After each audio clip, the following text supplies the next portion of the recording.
Hello everyone, आप सबको पता ही होगा कि स्नो ड्रॉप ये वीक ख़त्म हो रहा है। तो आज के इस वीडियो में मैं आपके साथ कुछ प्रेडिक्शन शेयर करना चाहती हूँ कि स्नो ड्रॉप की एंडिंग में क्या हो सकता है। स्नो ड्रॉप ख़त्म होने के बाद मैं एक नया K drama all of us are dead, जो एक हाई स्कूल जॉम्बी के ड्रामा है, उस पर मैं वीडियोज़ बनाने वाली हूँ। आई होप आप सबको वो ड्रामा भी पसंद आए। कमेंट सेक्शन में इसके बारे में मुझे आपके थॉट्स ज़रूर बताइए। तो चलिए प्रेडिक्शंस देखते हैं। पहला प्रेडिक्शन है कि सूहो की एंडिंग में मौत हो जाएगी। ये एंडिंग बहुत लोगों ने एक्सपेक्ट किया था। मुझे भी लगता है कि सूहो लास्ट में यंगरो को बचाते हुए मर जाएगा। साउथ कोरिया और नॉर्थ कोरिया दोनों को सूहो से परेशानी है, क्योंकि वो ही उनकी असलियत लोगों के सामने लाने वाला है। तो दोनों कुछ ऐसा प्लान करेंगे जिससे हॉस्टल की लड़कियां खतरे में आ जाएंगी। सूहो को समझ आ जाएगा कि अगर उसे यंगरो को जिंदा रखना है तो उसे खुद को सैक्रिफाइस करना होगा, और उसमें उसकी जान चली जाएगी। कुछ एपिसोड्स पहले हमने देखा था कि कैसे सूहो यंगरो के लिए कुछ रिकॉर्ड करता है। तो सूहो मरने के बाद यंगरो ये सब रिकॉर्डिंग सुनेगी और उसे पता चलेगा कि सूहो उसे सच में बहुत पसंद करता था। वो सूहो की कब्र को विजिट करेगी और वहाँ उसे एक स्नोड्रॉप का फूल ग्रो होते हुए दिखेगा। स्नो ड्रॉप में बहुत बार रोमियो और जूलियट की किताब भी मेंशन की गई है। तो दूसरा प्रेडिक्शन है कि सूहो और यंगरो की एंडिंग रोमियो और जूलियट की तरह हो, जहां दोनों की जान चली जाएगी। ऐसी सिचुएशन आ सकती है जहां यंगरो को लगे कि सूहो मर गया है और वो डिप्रेशन में खुद की जान ले ले। सूहो ये बात जानकर खुद की भी जान दे सकता है। तीसरा प्रेडिक्शन है कि सूहो एएनएसपी के हाथ से बचकर दूसरे देश भाग जाएगा चंग्या की मदद से। चंग्या ने सूहो को कहा था कि अगर तुम्हें कभी भी ज़रूरत पड़े तो तुम्हें मैं मदद करूंगी, जब सूहो ने उसकी जान बचाई थी। तो चंग्या खुद को सूहो के लिए सैक्रिफाइस करेगी। सूहो के फॉरेन कंट्री जाने बाद यंगरो को पता नहीं होगा कि वो जिंदा है या नहीं, और फॉरेन कंट्री जाकर सूहो अपना नाम बदल देगा और री टे सानिया नाम यूज़ करना स्टार्ट करेगा। जब यंगरो उसके फाइनल ईयर में होगी तब सूहो वापस साउथ कोरिया जाएगा उसे मिलने, और वहाँ दोनों वेडिंग शॉप के सामने मिलेंगे, या फिर से उनकी मुलाकात बुक स्टोर में होगी और उनकी हैप्पी एंडिंग होगी, यानी उनकी शादी हो जाएगी। अगली प्रेडिक्शन भी थोड़ी रोमियो जूलियट की तरह ही है।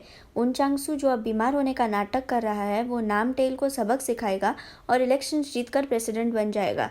प्रेसिडेंट बनने के बाद चांगसू की वाइफ यंगरो की शादी पार्टी प्रेसिडेंट के बेटे, यानी हमने जिसको कुछ एपिसोड्स पहले देखा था, उससे करवाने की कोशिश करेगी, ताकि चांगसू अपने करियर में और आगे बढ़ सके। इस थ्योरी में सूहो वापस नॉर्थ कोरिया जाता है। उसे गद्दारी के लिए सज़ा मिलती है, पर चंग्या उसे दूसरे देश भाग जाने में मदद करती है। वो साउथ कोरिया वापस आता है तो उसे पता चलता है कि यंगरो की शादी हो रही है, तो वो उसे देखने जाता है और यंगरो उसे फिर से देखकर खुश हो जाती है। लेकिन ये सब यंगरो की फैमिली को पसंद नहीं आता है, क्योंकि सूहो से अगर उसकी शादी हो गई तो उसके पापा का करियर ख़राब हो सकता है, तो वो सूहो को मार डालते हैं। यह पता चलने के बाद यंगरो भी खुदकुशी कर लेती है। नेक्स्ट प्रेडिक्शन है कि सूहो और एनएसपी के बीच फाइट होने के बाद सूहो को नॉर्थ कोरिया भेजा जाता है और यंगरो को पता नहीं होता है कि वो जिंदा है या नहीं। सूहो नॉर्थ कोरिया जाकर अपनी बहन को बचाकर जिंदा रहता है। कुछ साल बाद जब यंगरो ओपन हाउस में जाती है तो वहाँ उसे सूहो दिखता है और यहाँ उनकी लव स्टोरी फिर से शुरू होती है। ये थ्योरी भी सच हो सकती है, क्योंकि सूहो हमेशा कहता है कि मैं सुपरमैन हूँ। सुपरमैन की असली स्टोरी में वो अपने प्लैनेट यानी अपने घर वापस जाता है। इसका मतलब है कि सूहो नॉर्थ कोरिया जाता है। स्नोड्रॉप की राइटर ने भी कहा है कि उसने स्टोरी की इंस्पिरेशन एक नॉर्थ कोरिया से भागकर साउथ कोरिया आए हुए इंसान की डायरी से लिया है। तो ये पॉसिबल है कि सूहो नॉर्थ कोरिया से वापस साउथ कोरिया आ जाता है। अगले प्रेडिक्शन में हाना और ली डिटेक्टिव एएनएसपी की सारी हरकतों को लोगों के सामने लाते हैं। ली डिटेक्टिव ने चंग्या को एक एपिसोड में बोला था कि अगर ऑपोजिशन पार्टी जीत जाए तो तुम यहाँ से सेफली भाग सकती हो।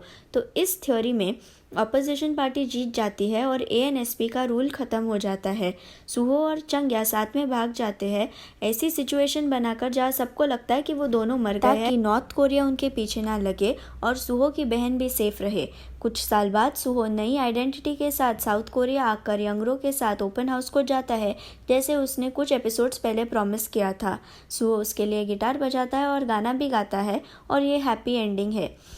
स्नो ड्रॉप के डायरेक्टर की बातों से तो लगता है कि शायद स्टोरी का हैप्पी एंडिंग होगा, क्योंकि डायरेक्टर ने एक कॉन्फ्रेंस में बताया था कि कैसे स्नो ड्रॉप एक ऐसा फ्लावर है जो ठंडियों में ही ब्लूम होता है और जो दिखाता है कि स्प्रिंग पास में है। इसलिए स्नो ड्रॉप स्टोरी में होप दिखाया गया है। ये थ्योरी इस वजह से सच हो सकती है। हमारी लास्ट थ्योरी है कि ये सारी स्टोरी यंगरो ने अपने प्रोजेक्ट के लिए बनाई है। यंगरो एक लिटरेचर स्टूडेंट है, तो ऐसे हो सकता है कि ये सारी स्टोरी उसने अपने खुद की इमेजिनेशन से बनाई है और इसमें से कुछ भी असली नहीं है। आपको क्या लगता है कि एंडिंग में क्या होगा? अपने व्यूज़ मुझे ज़रूर कमेंट्स में बताइए। अगर आपको मेरा वीडियो पसंद आया तो उसे लाइक ज़रूर कीजिए और मेरे चैनल को सब्सक्राइब करना ना भूलिए। Thank you.